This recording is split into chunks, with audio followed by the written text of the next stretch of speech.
lengkap dengan tali dan tiga ini juga kuat pada kehidupan Oh, oh, oh, tiket yang tiket. hanya saja untuk kayu anak panahnya telah diupgrade, telah diganti dengan yang baru, yang lainnya masih original. Di sini menunjukkan kasih sayang Bang Nabi kepada sahabatnya. Di sini ada dua buah pedang. Untuk pedang yang di atas dibuat pedang peninggalan Sayyidina Husain yang kami dapatkan dari ahli warisnya yang ada di Yaman dengan berat 4,2 kg.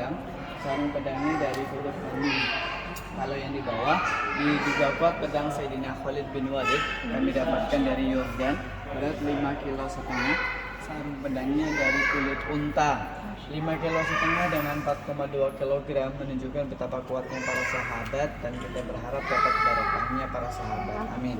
Kemudian sorban perang yang terpasang di sebuah kopi besi diduga kuat sorban perang Sayyidina Ali bin Abi Thalib. Kami dapatkan dari ahli waris yang ada di kota Syria, negara Syria.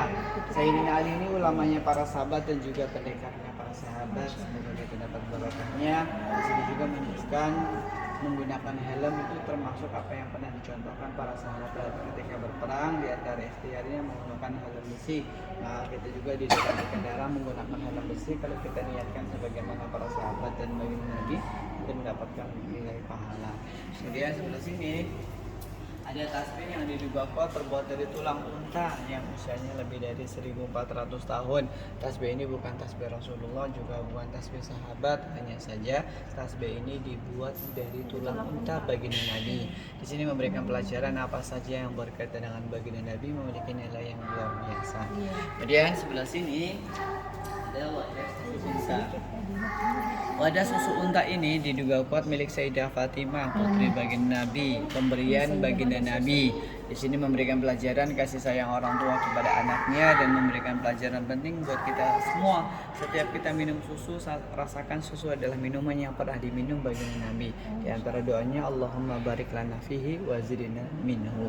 Kemudian wadah air Zam-Zam juga kuat sebagai wadah peninggalan baginda Rasulullah yang kami dapatkan dari ahli waris yang ada di Madinah. Kelihatan sederhana namun memiliki dua khasiat, anti basi dan anti racun. Pelajaran penting buat kita semua, setiap minum Zam-Zam perbanyak doa. Beliau bersabda, ma'u Zam-Zam lima syuribalahu. Air Zam-Zam itu menurut orang yang meminumnya. Di antara doa yang beliau contohkan ketika minum Zam-Zam, Allahumma inna nas'aluka ilman nafi'a wa rizqan wasi'a wa shifaan min kulli da'a wa saqamin bi rahmatika ya arhamar rahimin. Semoga Allah pilih kita minum Zam-Zam di Mekah Madinah.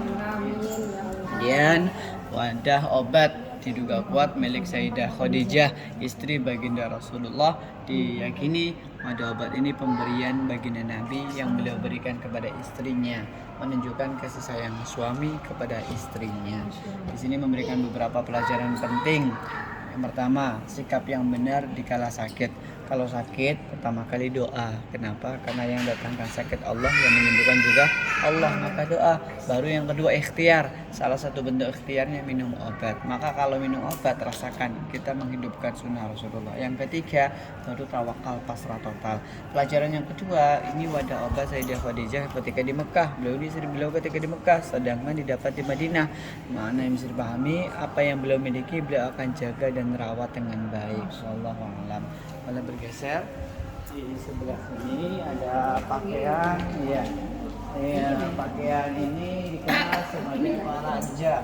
Paranja adalah jubah tradisional penduduk Asia Tengah. Namanya paranja kalau bahasa Arabnya burko. Jadi kalau kita memakai pakaian yang biasa kita kenal gamis, ini adalah burko, menutup seluruh anggota tubuhnya, muka bahkan lengannya. Wanita-wanita Uzbekistan diantaranya kalau di luar rumah mereka akan menggunakan pakaian seperti ini. Di sini memberikan pelajaran penting buat wanita di dalam berpakaian berwarna gelap, menutup aurat. Kemudian juga ini diyakini merupakan pakaian yang sudah usianya lebih dari 100 tahun. Maka kita juga niat untuk menjaga aurat kita dimanapun kita berada. Ini sebelah sini. ada kain yang berbentuk kuburan. Kain ini pernah menjadi penutup kuburnya seorang sahabat yang bernama Sayyidina Abi Waqqas yang ada di Cina, Guangdong, salah satu kota yang ada di Cina, provinsinya Guangzhou. Di sana ada situs sejarah Islam, kuburnya Sayyidina Abi Waqqas. Guru kami pernah menyebutkan ya perjuangan para sahabat ini ke ujung-ujung dunia, 2/3 dunia takluk di kaki para sahabat. Para sahabat berdakwah ke ujung-ujung dunia.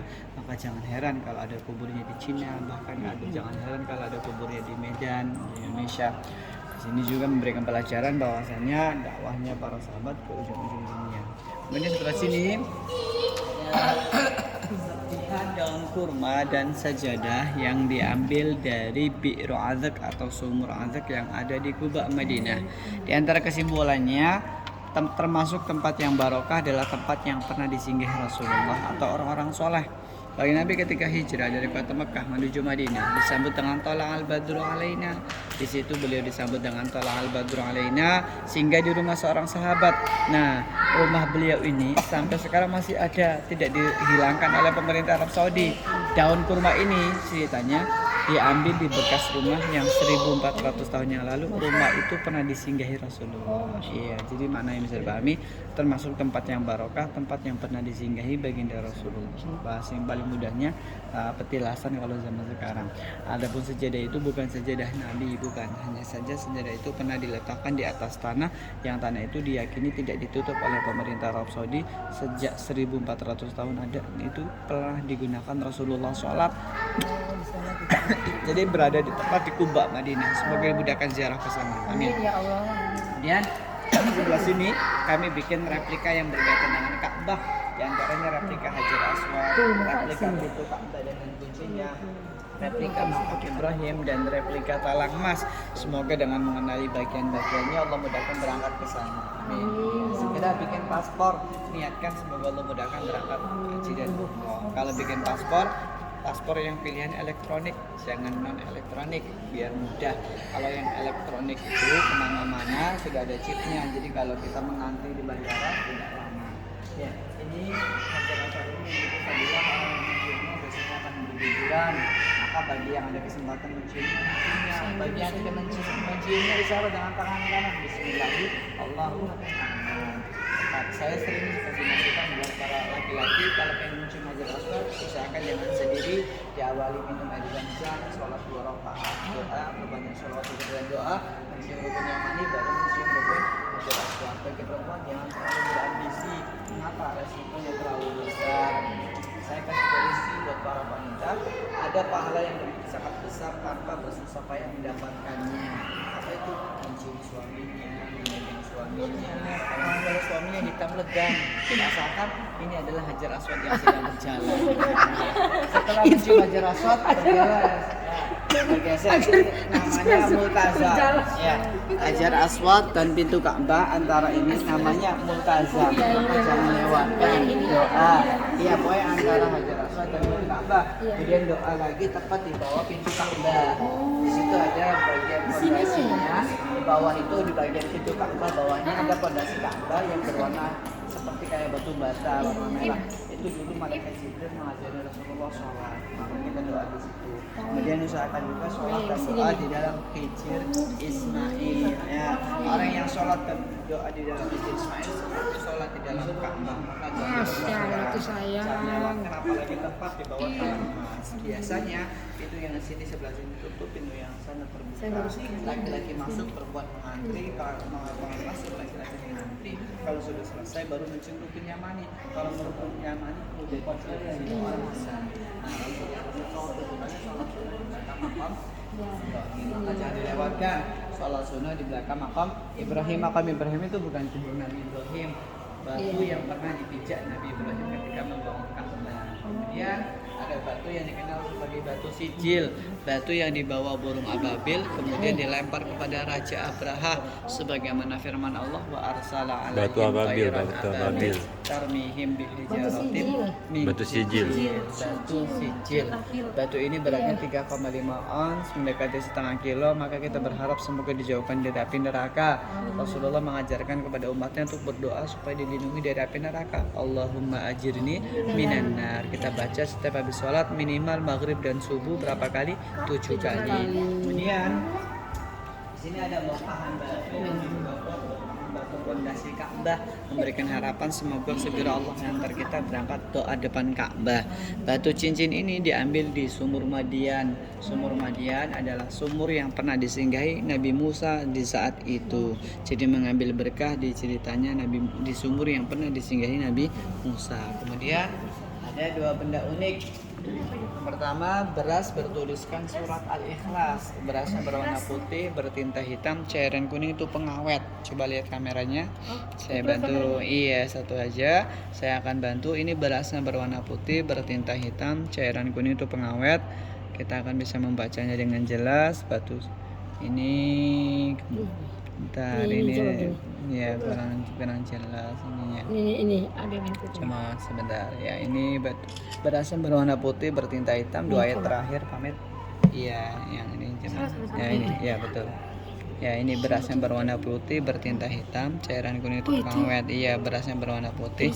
Ini surat Al-Ikhlas lengkap. Ini dua ayat terakhir yang bisa dibaca, yang bisa kita baca walam yulad walam yakun lahu kufuwan ahad. Nah, kalau video itu yaitu dua ayat terakhir, lam yalid walam yulad walam yakul lahu kufuwan ahad.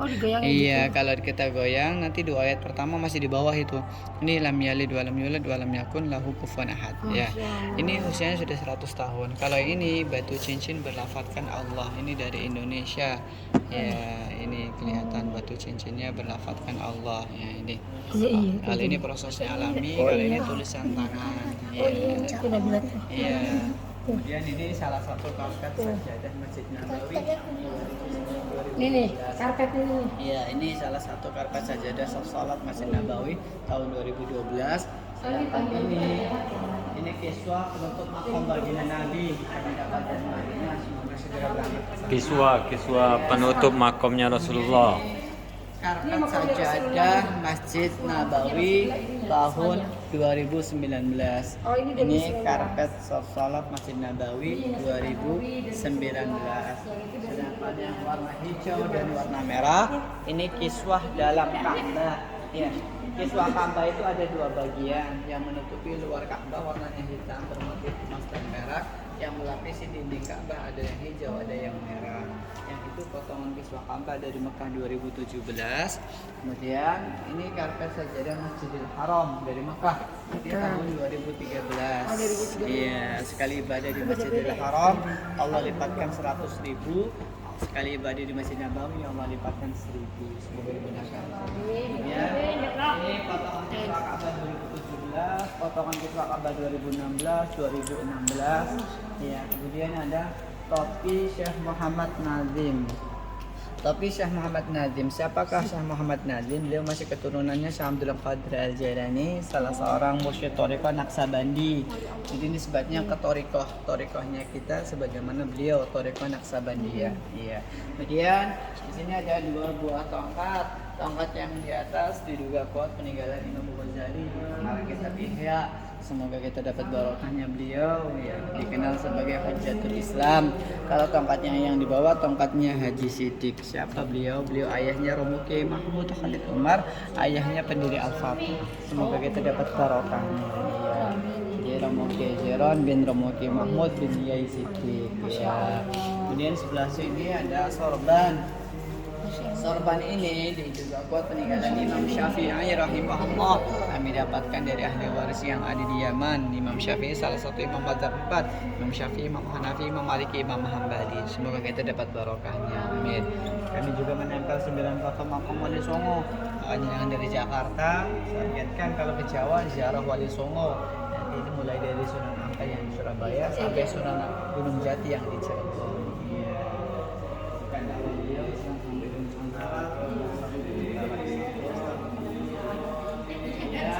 Kita jadi nanti selesai kita masuk. Sini. Kepada Raja Romawi. Apa nih?